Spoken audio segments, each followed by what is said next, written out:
Аз се занимавам от много отдавна с автомобилен спорт. Преди съм картингист. Израснал съм с картинга до 1989 година. Бях в националния отбор по картинг на България.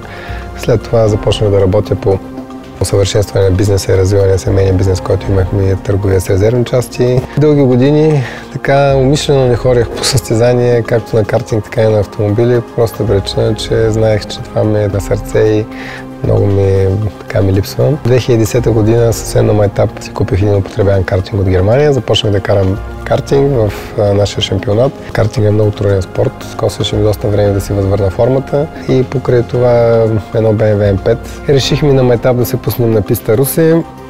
И видях, че в очите на хората това е едно от все още гледаните и интересни спортни мероприятия, бих казал, за един град, ако състезанието се развива в черта на града, както е при нас в Русе.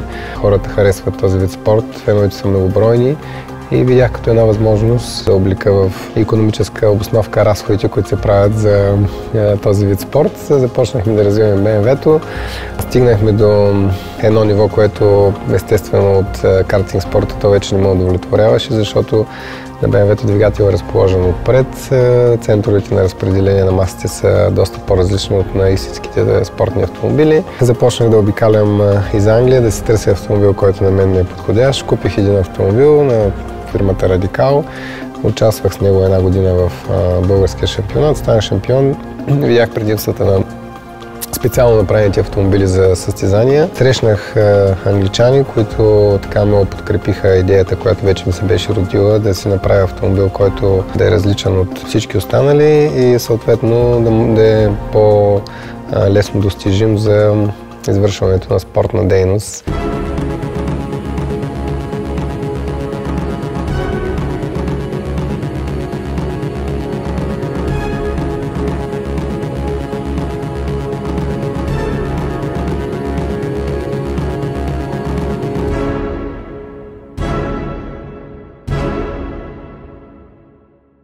Направихме едно BMW, което беше с същите параметри, както сегашните ни автомобили, които произвеждаме.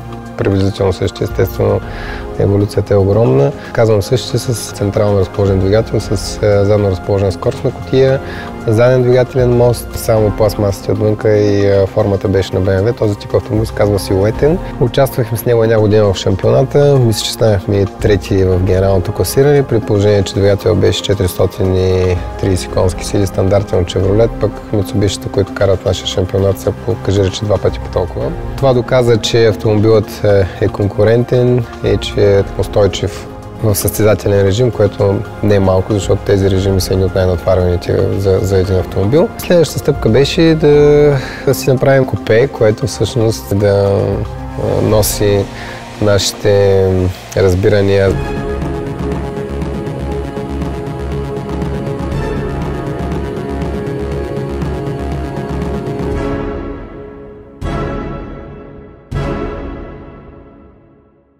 На фона на това, че аз имах идея за автомобила, как искам да изглежда, имах ясна представа, нямахме необходимите възможности и познания да го произведем, като външни форми. След многобройни посещения, обикаляния по различни фирми, които правят такива неща, реших, че по-добре е да инвестирам в машини в собствено производство, отколкото да възложа поръчката на някоя външна фирма и аз да управлявам само дизайнерския процес. Има много такива фирми в Англия и в Германия. Стойността на изработката на формите само за един автомобил, а ние от тогава сменихме няколко, беше все едно да си купим една машина за производство на тези форми, така обемна голяма CNC фреза. Решихме да си направим собствена машина, след това дойде големия проблем с познанията как да работим с нея.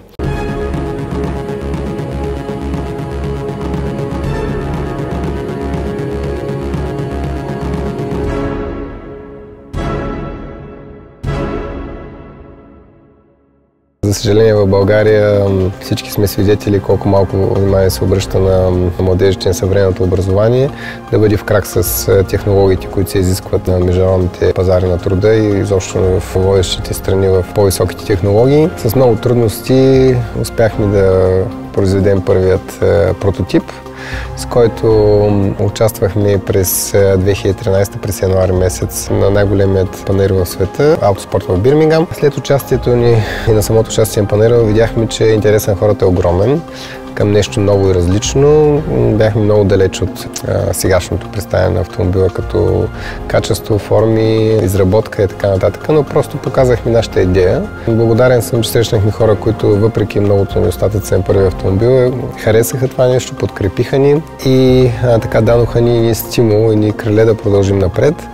Веднага след връщането ни от панаир започнахме да работим по две направления. Решихме, че трябва да имаме два съвсем различни автомобила. Единият да е състезателен, а другият да е правен за използване в нормални пътни условия, т.е. движение по пътищата.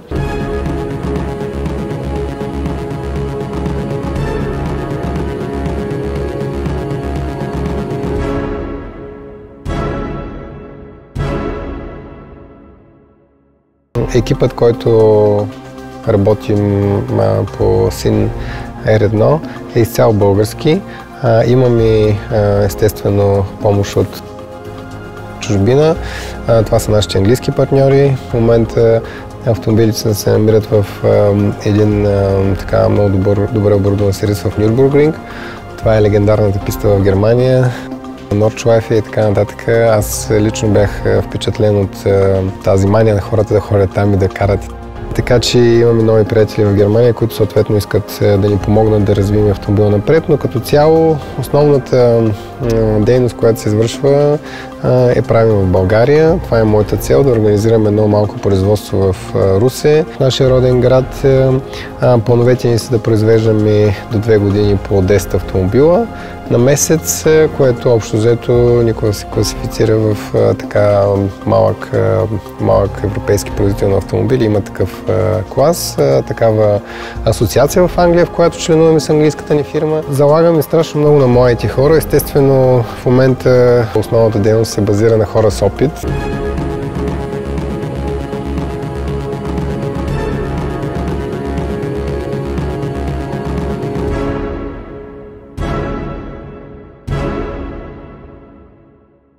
Намираме се в дизайнерския отдел на SynCars. Това е един от главните ни дизайнери, Мирослав. В момента прави детайли, части за колата, работи на 3D програми. Той по-добре може да ви каже за тях и с какво точно се занимава. Използваме SolidWorks за техническата част, за окачване и общо взето за шасито. За екстериорните панели използваме 3D Max, където проектираме всички части, после бива изрязване на 3D фрезата, правят се кълъпи и се правят карбоновите детайли. В случая съм отворил шасито на уличната кола. Тук се е настроила геометрия на окачването, проектират се самите отделни компоненти, правят се чертежи и се изработват. Около 3 години работим по усъвършенстване на дизайна и сме стигнали до този етап. В момента работим по интериора и го привършваме.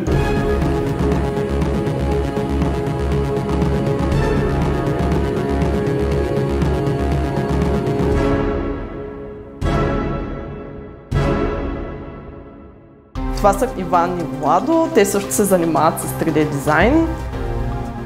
Колегата рендира визуалната част на колата, целият външен вид на колата, който се прилага за реклами.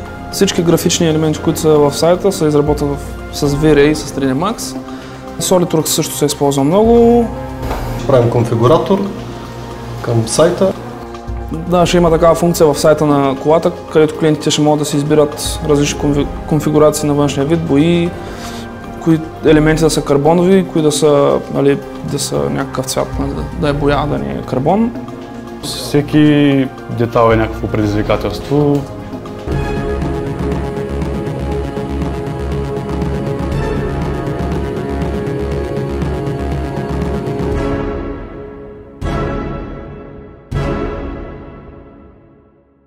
Принципът на работа ни е следният. Даваме шанс на всеки един млад човек, който има ентусиазъм и желание да бъде включен в нашия тим. Тоест, било в състезателната дейност, било в дейността, която извършваме в развойната дейност, дизайн, проектиране, чертание и така нататък, нали, изработка. Каним всеки един, който има желание, има възможности. На първо място при нас е желанието за развитие и за труд, да заповяда, да ни прати CV, да се свържи с нас, за да можем наистина да, както казах, да дадем шанс на младите хора и на хората с желание да се изявят в този вид творчество, което ние правим.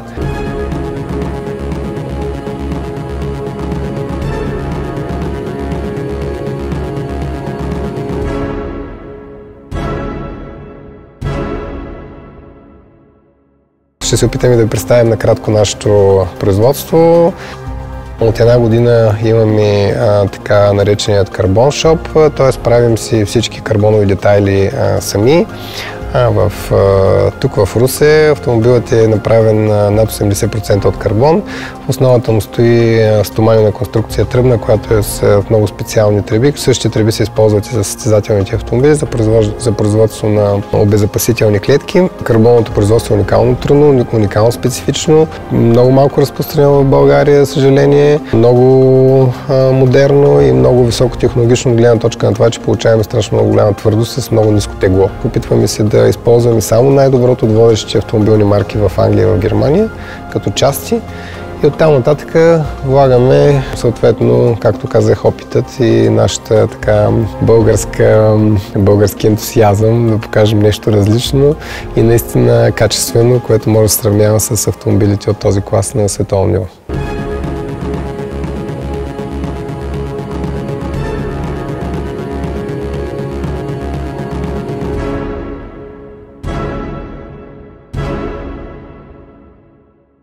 След уточняване на дизайна на отделните форми в дизайн отдела се пристъпва към самото производство. То започва с изрязване на формите, като 3D модела с подходящ софтуер се конвертира в така наречения G-код и тази машина повтаря същата повърхност, която сме проектирали с 3D програмата. За самата изработка на детайлите използваме полиуретан с различни твърдости. В случая използваме мек за изработката на капачката на волана. А тук е вече изрязан детайл, който е намазан с гел-код, за да се елиминира порестата повърхност на самия полиуретан. Това позволява да се полира, да се направи огледална повърхност и да получим едно добро качество на матрицата и съответно на детайлите. Тук виждате макет на бутони, изработени на нашата 3D фреза. След финна обработка на самата заготовка се сваля кълъп и след това се пристъпва към самата изработка на карбоновите изделия, каквито и да са те. Целим се да изработваме всичко в цеха, да не използваме фирми и подизпълнители.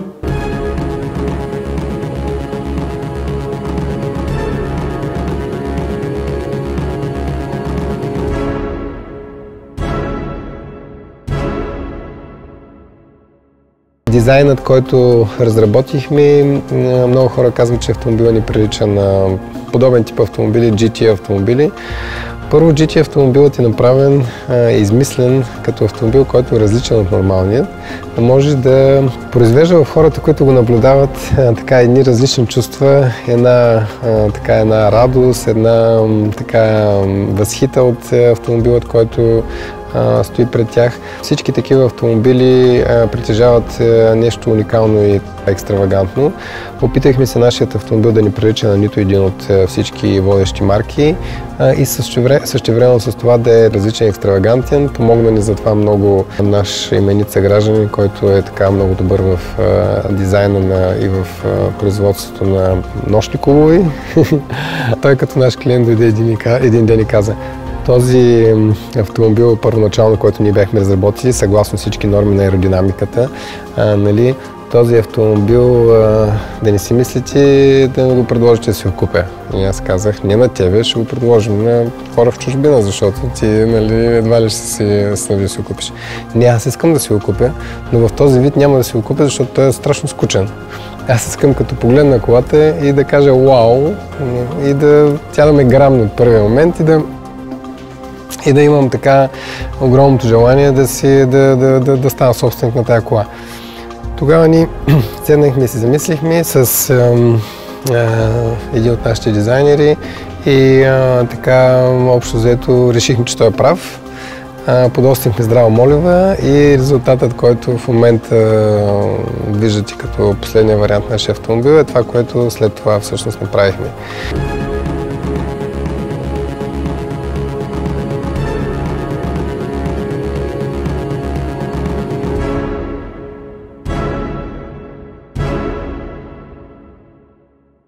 Сега ще ви покажа капака на двигателя или по-точно кълъпът за изработката му. Това е заготовката, изрязаният фибран вече на 3D фрезата. Повърхността му е обработена до огледална, за да може кълъпа да бъде с високо качество. А това е вече готовият кълъп, свален от заготовката и е готов за направата на самия капак. За целта използваме технологията вакуумна инфузия. Плътовете се полагат в кълъпа, вакуумира се цялото изделие и се инжектира смолата. Тук виждаме едно финализирано изделие, готово вакуумирано. Кълъпът на задната броня, тя е наредена, вакуумирана. С тези тръби издърпваме въздуха от самото изделие. По този начин вакуума притиска плътовете към кълъпа и дебелината на цялото изделие е еднородна. От центъра на изделието се пуска смола и вакуума кара да се разпространи по цялото изделие равномерно. След като се вакуумира изделието и се добави смолата, се оставя на стайна температура за да стегне цялата композитна структура и след това за период от 24 часа се пече на около 70-80 градуса за завършване на самата реакция в епоксидната смола. За изработката на всички панели по автомобила използваме композитни материали, като главният от тях е карбон, също така сорик, стъкло. За различните детайли използваме различни комбинации от тези композитни материали, в зависимост от това дали не трябва повече здравина, гъвкавост, устойчивост или някакви други качества. Тук виждаме останалите компоненти от плътовете за изработка на такива карбонови изделия. Това в случая е peel ply. Той служи за провеждане на вакуума в самото изделие. Това е найлонът, спомагащ за по-лесното му отделяне. Това е биаксиалното стъкло. Самата специфика на този плат е ориентацията на плетката. Тя позволява постигане на голяма здравина и същевременно запазване на ниско тегло на детайлите.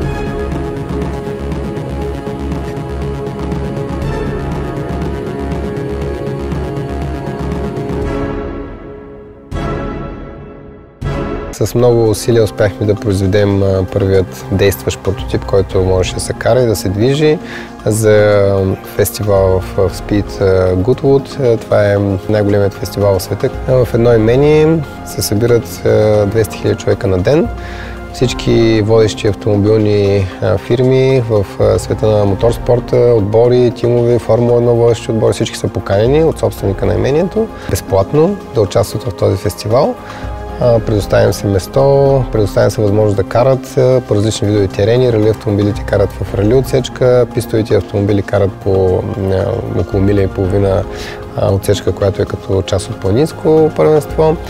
Има и съответно и писта за затворен маршрут, който се кара от автомобилите, които са олдтаймерите. Просто са разделени нещата в различни сектори и това нещо е 4 дни на брега на морето. Както казах, 200 000 човека на ден.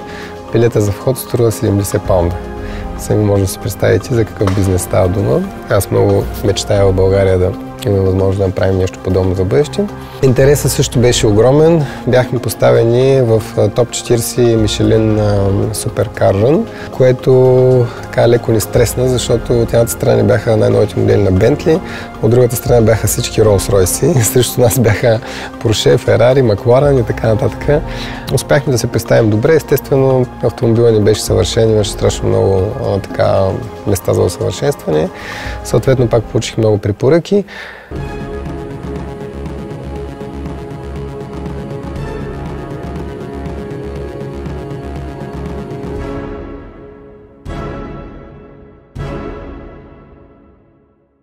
През същата година започнахме участието си в английския GT Cup шампионат с идеята да използваме опита, който ще ни доведат състезанията, да усъвършенстваме и състезателният и автомобилът пригоден за движение по пътищата. Съответно, на първото състезание, което беше на легендарната Силвърстоун, след няколко сериозни инцидента през първия ден, на втория ден на едночасовото състезание успяхме да завършим на 9-то място от 36 автомобила стартирали през първия ден, което за нас беше така трудно да повярваме, за англичаните още по-трудно, защото ние бяхме в меката на моторспорта. Вече имаме английски партньор, който ни подкрепеше, беше с нас. Все пак автомобилът изцяло беше направен в България. До този момент почти нямахме чужда помощ отвън. Там срещнахме Фред Дейвис, дългогодишен моторспорт деятел, механик, конструктор в сферата на всички познати автомобили, като почнем от BMW през Порше и стигнем до автомобили подобни на нашия, който ни покани в неговия сервис. С идеята той каза: Росен, аз виждам в този проект така голямо бъдеще. Аз съм на 60 години, искам да помогна, да направим нещо, съм чувал в моя живот. Заповядайте при нас, може да разчитате на нашата подкрепа, да придвижим напред с нашите знания, с вашата така младост и упоритост напред нещата.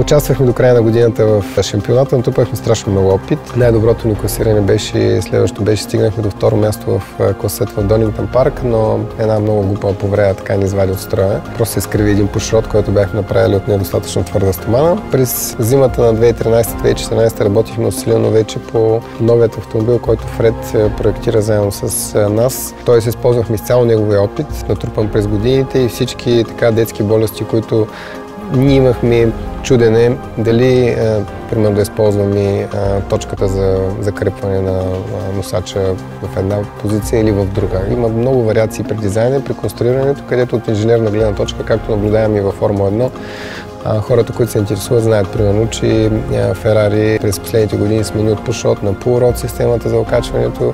Едни казват, че едната система е по-добра, естествено преди са недостатъци. И в тези моменти, в които аз просто изпадах в голямото неумение как точно да продължа напред. Точно там англичаните в лицето на фирмата Тракспорт, Фред и Гордън Дейвис, с двама братя, ни помогнаха страшно много, защото те просто казаха: това сме го спробвали, това работи, така ще го направим. Да, има и друг вариант, може да има и предимства, но ние не сме го пробвали, няма да експериментираме.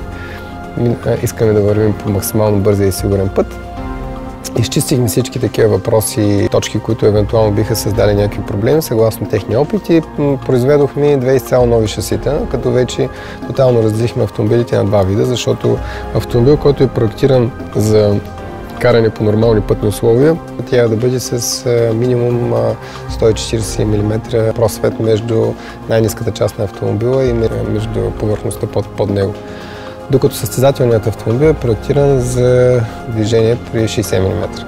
60 мм с 6 см, което при най-малката неравност съответно ще има контакт с пътната настилка, така че оттам тръгват всички разлики при конструкцията на автомобила. Някой може би ще зададе въпроса защо 60 мм, защото при тези отстояния от земята, при движение при голяма скорост, създава така естествена притегляща сила към пътната настилка. Казва се downforce на английски, който не е за пренебрегване, който работи много добре, ако автомобилът е конструиран правилно да се използва също в тази посока. Съответно, другото предимство е, че се сваля страшно много центъра на тежестта, което е всъщност най-важният показател за сцепление, за приплъзване, за поведението на автомобила на пътя. Така че тези два фактора влияят страшно много върху конструирането на автомобила и затова е нужно да бъдат разделени изцяло на два вида шаситата при конструирането на автомобила.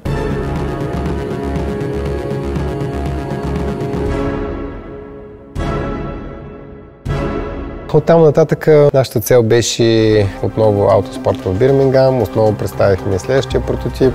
Хората пак дойдоха, казаха да, харесва ни повече от предния, но искаме да видим това, което се движи, която е финално завършена. Имахме вече такъв регистриран автомобил в Англия от предната версия, която показах предната година, но както казах, той имаше много детски болести и забележки. Беше по-скоро направен като един спартански автомобил, без никакви удобства за пилоти, пилот-водач и така нататък.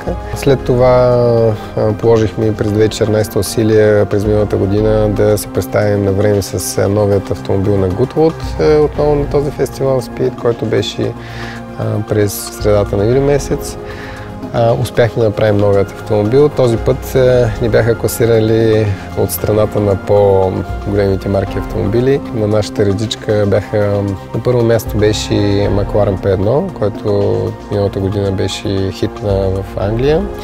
След това беше новият McLaren 650, след това беше Porsche 918, което е хайбрид автомобил. След това беше новата Carrera, след това беше Senior 1 нашият автомобил, след това беше Lamborghini Hurricane, за първи път го показаха на Goodwood, за заместника на Gallardo. След това беше Pagani, Hyaura и след това беше Koenigsegg.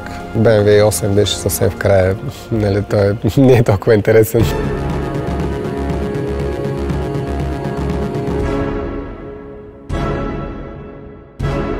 Шефа на Michelin Motorsport дойде и прекара половин час с нас, също и собственика на Koenigsegg. Кристиан фон Koenigsegg беше при нашият автомобил. Получихме поздравления от страшно много хора, не само за това докъде сме стигнали, ами за самият факт, че имаме смелостта и ентусиазма да застанем между тях и да се сравняваме с тях, което естествено още повече ни амбицира и ни мотивира. При следващата работа през миналата година, останалата цел, която имахме, беше да представим автомобил, който беше за състезание, новата версия, който всъщност имахме план да представим през 2015.